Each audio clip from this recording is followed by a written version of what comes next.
नमस्कार दोस्तों, स्वागत है आपका एक बार फिर हमारे चैनल पर। आज हम बात करेंगे 2026 की सबसे चर्चित हॉरर फिल्मों में से एक दी मम्मी की। लेकिन ध्यान रहे, यह 1999 वाली एडवेंचर फिल्म नहीं है। इस बार कहानी कहीं ज़्यादा डरावनी, रहस्यमयी और भावनात्मक है।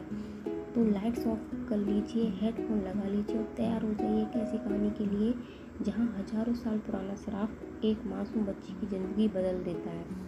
कहानी की शुरुआत मिस्र के रेगिस्तान से होती है। सदियों से रेत के नीचे दबी एक प्राचीन कब्र को कुछ लोग खोज निकालते हैं। वहाँ एक विशाल काला ताबूत और उसके आसपास अजीब प्रतीक बने होते हैं। स्थानीय लोग उन्हें चेतावनी देते हैं कि इस जगह को छेड़ना मौत को बुलाने जैसा है, लेकिन लालच के कारण खुदाई जारी रहती है। उसी समय कहानी हमें पत्रकार चार्ली कैनन और उसके परिवार से मिलवाती है।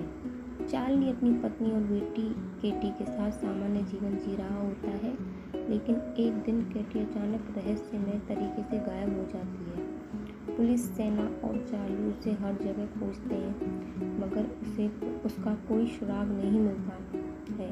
इसके बाद कहानी को 8 साल बाद दिखाते हैं, जिसमें एक दिन एक दुर्घटनाग्रस्त विमान के मलबे से एक लड़की जीवित मिलती है।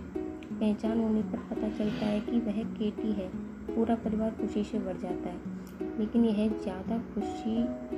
खुशी ज़्यादा देर नहीं टिकती। घर लौटने के बाद केटी का व्यवहार अजीब होने लगता है। वह रात में जागकर किसी अनजान भाषा में बातें करती है। उसके शरीर पर रहस्यमय निशान उभर आते हैं। घर में अजीब आवाज़ें आने लगती हैं और जो भी उसके करीब आता है उसे डरावने अनुभव होने लगते हैं। चार्ली समझ जाता है कि उसकी बेटी के साथ कुछ बहुत गलत हुआ है। वह उसकी सच्चाई जानने के लिए प्राचीन इतिहास और गुप्त ग्रंथों की खोज शुरू करता है।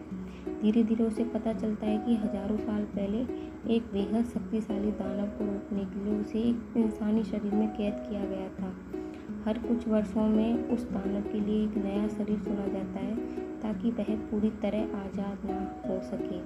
केटी का अपहरण भी इसी उद्देश्य से किया गया था। अब चार्ली के सामने केवल 2 रास्ते हैं, या तो अपनी बेटी को हमेशा के लिए खो दे या खुद उस दानव का नया कैदी बन जाए।